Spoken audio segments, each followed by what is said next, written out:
안녕하세요.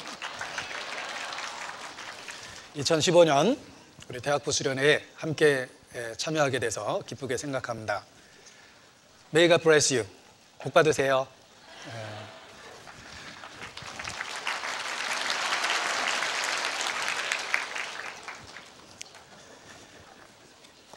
함께 기도하시겠습니다.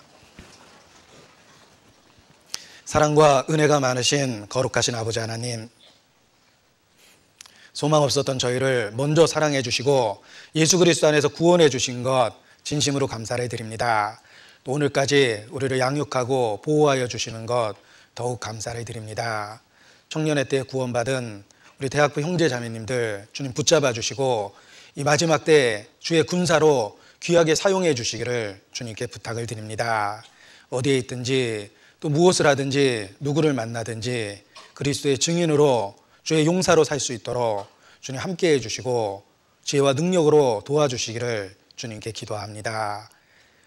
또 우리의 각 가정 주님만 섬기는 복된 가정이 될 수 있도록 은혜를 주시고 또 우리의 캠퍼스도 주의 복음이 전해지는 선교지가 될 수 있도록 우리를 통해서 예비하시고 역사해 주시기를 주님께 간구합니다. 이 마지막 때를 살 수 있는 지혜를 주시고 능력을 주시며 어부들의 삶을 사도의 삶으로 변화시킨 것처럼 우리에게도 변화를 주시고 생명을 주시기를 주님께 기도합니다.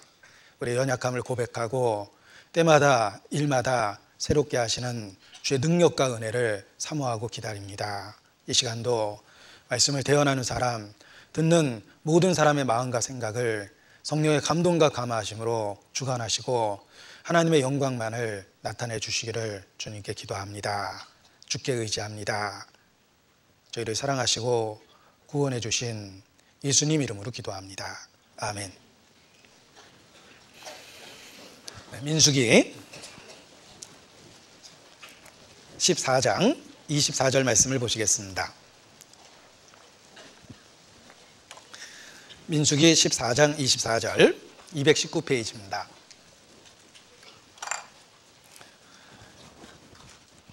오직 내 종 갈렙은 그 마음이 그들과 달라서 나를 온전히 좇았은즉 그의 갔던 땅으로 내가 그를 인도하여 드리리니 그 자손이 그 땅을 차지하리라.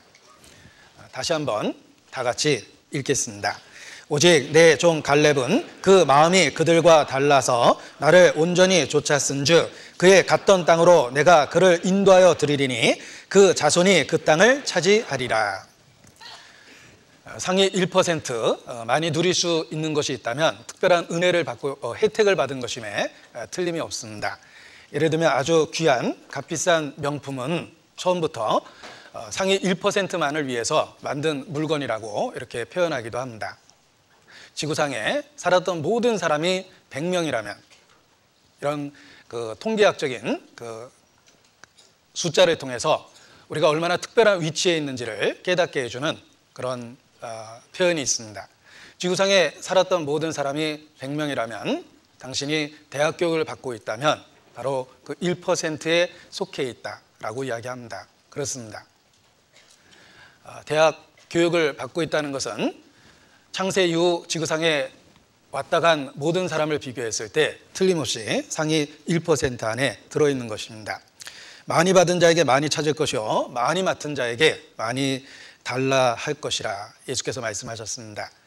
그 특별한 혜택은 사실 또한 하나님 앞에 특별한 책임이 있는 것이다 라는 걸 일깨울 수 있습니다. 하나님이 주신 재능을 탤런트라고 이야기합니다. 우리는 특별한 것을 재능이라고 혹 생각하는데 우리 일상이 생각해보면 하나님의 큰 은혜라는 것, 특별한 능력이라는 것을 생활하면서 깨닫곤 합니다. 예를 들면 듣고 말하는 것이 당연한 것처럼 여기지만 장애우를 보게 되면 듣고 말한다는 것은 대단한 특혜를 갖고 있다는 것을 깨닫습니다. 또 병상의 환자를 신방하다 보면 우리가 걷고 일상적인 생활을 하는 것이 또한 특별한 은혜를 누리고 있다는 것을 새삼 깨닫게 됩니다. 40대 초에 투병하시다 돌아가신 분을 봤습니다. 돌아가시기 하루 이틀 전 병원에 신방을 갔는데 그분이 자기는 소원이 딱 하나 있다. 병실 바깥을 쳐다보시면서 저 밝은 햇살 가운데서 한 번만이라도 걸어 다니고 싶다, 이렇게 표현하셨습니다. 그분은 그 소원을 이루지 못하고 며칠 뒤에 돌아가셨습니다. 우리가 매일 누리는 삶이 누구에게는 특별한 은혜요, 혜택이라는 것을 깨닫게 됩니다. 하물며 최고 학부를 다닐 수 있는 기회를 갖는다는 것은 하나님이 특별한 은혜를 주신 것임에 틀림이 없습니다. 우리 대학부 형제 자매님들에게는 젊음, 최고의 은사입니다. 그리고 또 많은 지식을 접할 수 있는 특별한 은혜를 주셨습니다. 만일 천국에 시험 봐서 들어간다면 아마 수석은 상위 10위권은 다 이 안에서 나올 거라고 생각합니다. 시험에 강하시죠? 네. 만약 우리가 시험 봐서 천국에 들어간다면 틀림없이 수석이나 상위 10%는 이 안에서 다 나올 거라고 생각합니다. 특별한 은혜를 받은 것임에 틀림이 없습니다. 그런데 그 좋은 시기가 항상 있는 것이 아니라 인생에 단 한 번 지나가고 있는 시기라는 것을 기억하는 것이 필요합니다. 다 지나가기 전, 사라지기 전에 귀중한 특별한 시간들을 주님께 돌려드리는 것이 합당합니다. 하루의 새벽은 단 한 번뿐인 것처럼 청춘은 가고 다시 오지 않는다라는 사실 진부한 표현이지만 먼저 깨달을수록 후회하지 않는 그런 삶을 살게 됩니다. 단 하루에 한 번, 새벽은 단 한 번뿐이며 지나갑니다. 청춘도 그렇고 좋은 시절도 그러합니다. 따라서 지나가기 전, 사라지기 전에 그 모든 은혜를 주신 하나님께 그 귀한 시간을 드리는 것이 합당합니다. 하나님께서는 그 젊은 좋은 시기를 역사 속에서 아주 귀하게 쓰셨습니다. 하나님이 쓰신 사람들을 역사적인 사례를 통해 살펴보면 물론 나이 많이 들어있는 상태에서도 쓰셨지만 교회 역사 속에서 젊은 일꾼을 귀하게 사용했다는 것을 알 수가 있습니다. 모세를 80세 이후에 부르셔서 120세까지 썼다는 것은 그것이 일반적이었다면 그렇게 자주 거론하지 않을 것입니다. 모세의 경우는 특별한 경우입니다. 대부분 교회 역사 속에서 하나님은 젊음, 최고의 시기를 하나님 역사에 사용하셨습니다. 칼빈은 21살에 종교개혁에 가담했고 27살에 이미 성경 전체를 꿰뚫는 기독교 강요를 저술했습니다. 알렉산더는 23살 때 이미 정복자가 됐고 아이작 뉴턴은 중력의 법칙을 발견한 것이 24살이었다고 말합니다. 조지 피트필드는 24살에 이미 영국 전역에서 영향력을 끼치는 설교자가 됐고 그 유명한 찰스 스펄전은 16살 때 설교를 시작해서 20세 넘으면서 이미 영국에서 가장 유명한 설교자가 되어 있었습니다. 나폴레옹은 27살에 이탈리아를 정복했습니다. 예수님의 제자들도 예수께서 30대쯤 되던 해에 공생애를 시작하셨는데 그 제자들의 나이를 분석해 보면 젊은 나이에 대부분 청춘의 시기에 그들을 불렀다는 것을 알 수 있습니다.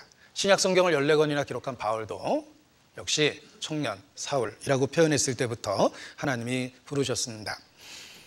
또 선지자 에레미야, 또 젊은 청년 일꾼 디모데, 이 모든 사람들이 젊었을 때 하나님께 귀하게 쓰임받은 사람입니다. 우리의 청춘, 이 좋은 시기를 하나님께 드리는 것이 좋은 시기를 주신 하나님 앞에 책임이다 라고 말씀드릴 수 있습니다. 세상에서도 노블리스 오블리제라는 말을 씁니다. 죄송합니다. 어려운 말 써서. 노블리스 오블리제라는 표현을 쓰는데 높은 신분에 상응하는 도덕적 의무, 많이 가진 자의 의무가 있다, 이런 뜻입니다. 그래서 영국의 귀족은 그 좋은 신분을 누리고 있기 때문에 전쟁이 나면 누구보다도 나라를 위해서 먼저 지원한답니다. 사회 지도층으로서 도덕적 의무를 느끼기 때문입니다. 특권에는 의무가 있고 책임이 있다, 이런 뜻입니다. 하나님이 주신 최고의 좋은 시기를 누리고 있는 우리 대학부 형제 자매님들도 이 시대에 주의 용사가 되겠다, 그리스도의 군사로 살겠다라는 결심이 필요합니다. 그 좋은 계기를 이와 같은 대학부 수련회가 만들어 줄 거라고 생각합니다. 그런 의미에서 이번에 수련회 주제를 여호수아와 갈렙이라고 정하셨다고 생각합니다. 그 시대의 하나님의 사람들처럼 우리도 이 시대에 여호수아가 되게 하소서, 갈렙이 되게 하소서라는 의미에서 여호수아와 갈렙이라는 그런 수련회의 주제의 말씀을 정했다고 생각합니다.